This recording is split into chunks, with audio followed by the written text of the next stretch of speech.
Dans l'histoire du Congo précolonial, il n'y a pas seulement les émissaires, les princes ou les ambassadeurs qui ont sillonné les mers du monde.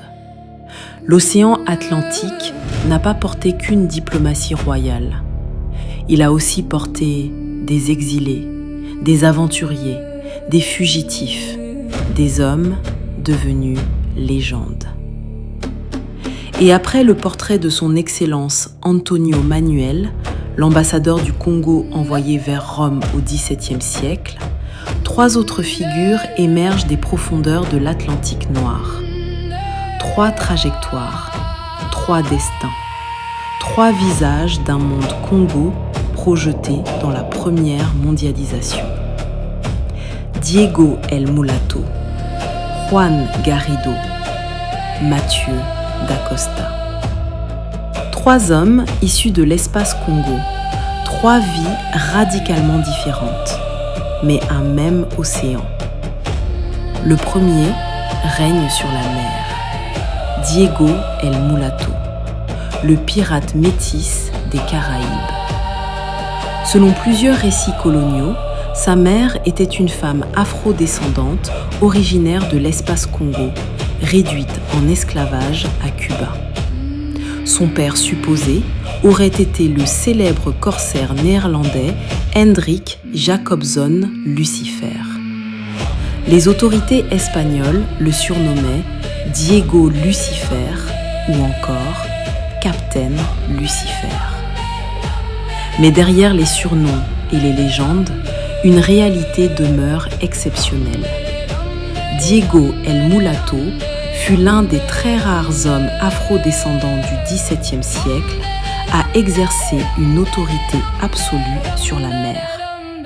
Il commandait des équipages mixtes, des Hollandais, des Anglais, des Africains, des nègres marrons devenus hommes libres par les armes, et fait rarissime pour son époque, des marins blancs obéissaient à l'autorité d'un capitaine métis issu du monde atlantique noir.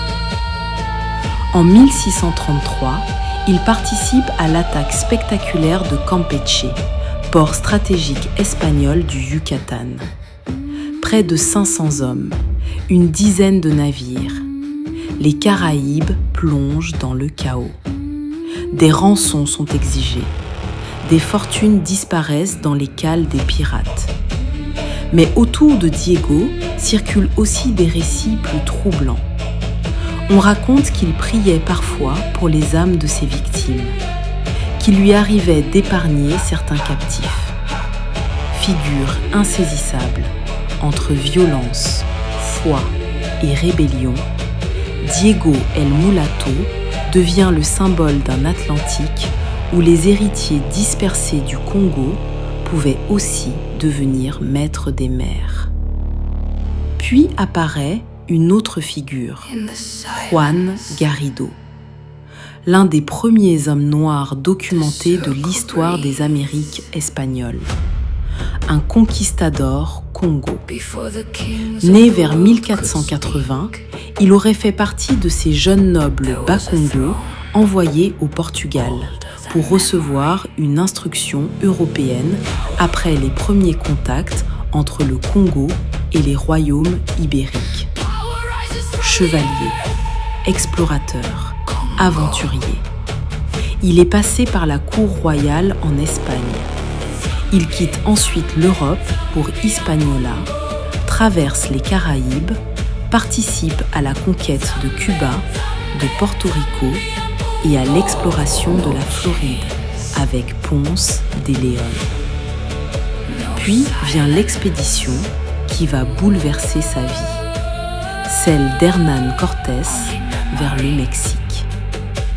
Juan Garrido devient l'un des principaux capitaines noirs de la conquête de Tenochtitlan. Dans les rues immenses de la capitale aztèque, les habitants découvrent alors un homme africain armé, combattant aux côtés des Espagnols. Certains chroniqueurs racontent qu'il fut associé à Tezcatlipoca, divinité liée à la guerre et aux forces obscures. Mais bientôt, la fascination laisse place à la tragédie. Les armes à feu, les massacres, les épidémies. Puis survient la triste nuit. Entre le 30 juin et le 1er juillet 1520, sous les pluies torrentielles, les guerriers aztèques attaquent les Espagnols en fuite. Les rues deviennent un champ de mort. Juan Garrido survit. Après la chute de Tenochtitlan, il participe à la reconstruction de Mexico et devient aussi une figure fondatrice de l'agriculture coloniale. Selon les récits, Hernán Cortés lui aurait confié quelques grains de blé venus d'Espagne. Juan les plante, les cultive, les fait prospérer. Ainsi, cet homme né au Congo devient l'introducteur du blé et le premier cultivateur documenté de blé dans les Amériques espagnoles.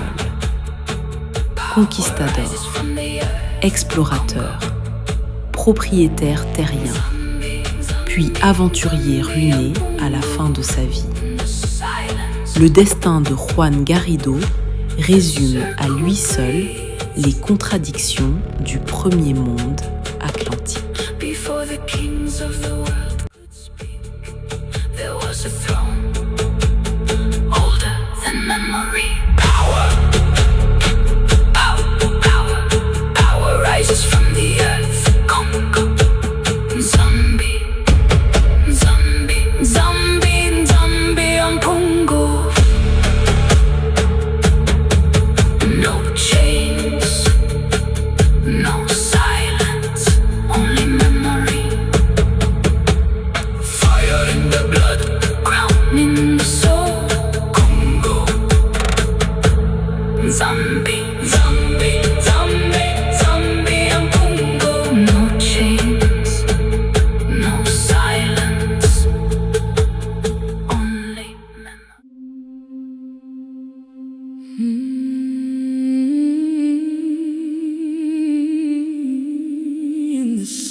The circle remembers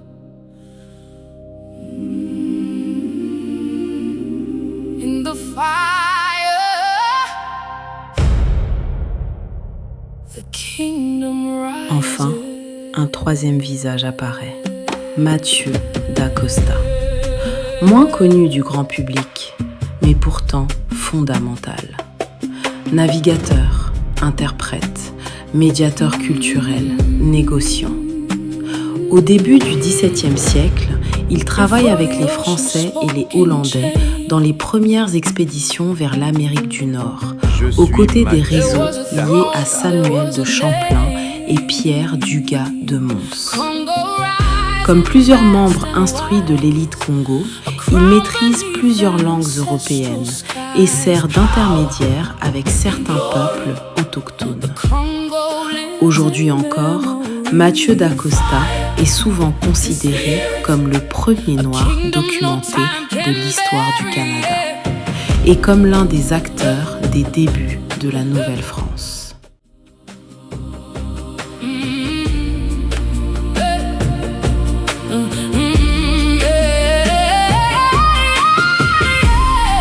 Letters written across the seas, a king who dreamed of destiny, not of chains, but of the mind, a future shaped, a world defined. Zambi, hear the call through the silence. We stand tall, power, high, glory, in glory. The Congo lives eternally.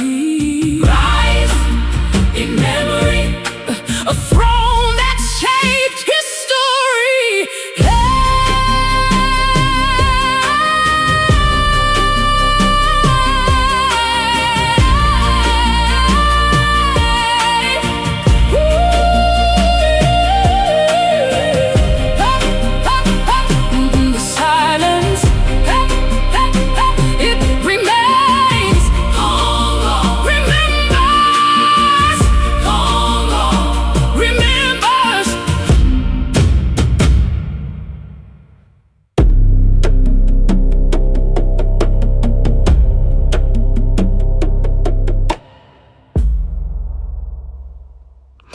Ainsi, après le diplomate Antonio Manuel, ces 3 figures révèlent une autre facette du monde Congo dans l'histoire atlantique.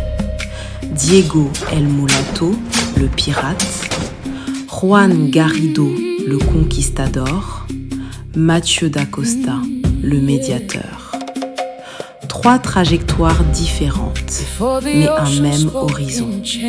Celui d'un monde africain qui, bien avant la colonisation totale du continent, participait déjà aux circulations globales de l'Atlantique. Car le Congo précolonial ne se racontait pas seulement sur Terre, il se racontait aussi sur l'océan.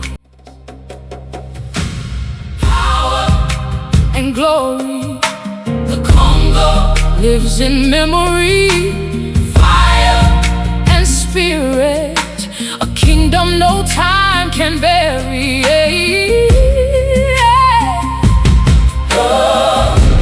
Letters written across the seas, a king who dreamed of destiny, not of chains, but of the mind, a future shaped, a world defined.